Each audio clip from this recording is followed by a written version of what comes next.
ते कटिंग करणारा कार्यकर्ता आहे ना आपल्या गावातला.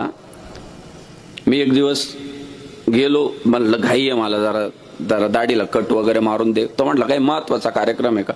म्हटलं हा जरा महत्वाचा कार्यक्रम. म्हटलं तुमचं स्क्रब करू का? मला माहित नव्हतं. म्हटलं कर बाबा कर. दादा असलं चोळले त्याने माझे गाल. ते टोचायचं. ज्यांनी स्क्रब केलंय त्यांना मा बोलणं कळल. ते असलं रुतायचं ना गालाला, आणि ते असं रग लावून चोळीत होतं. फक्त कातडीच निघायचे राहिले. त्यांनी चंद्रकांत महाराज मला फुल 20 मिनिटं चोळला बा त्याने. आणि मग सगळं झालं, धुतलं वितलं त्याने. चेहरा तर काय खुलला नाही. मी म्हटलं किती पैसे झाले?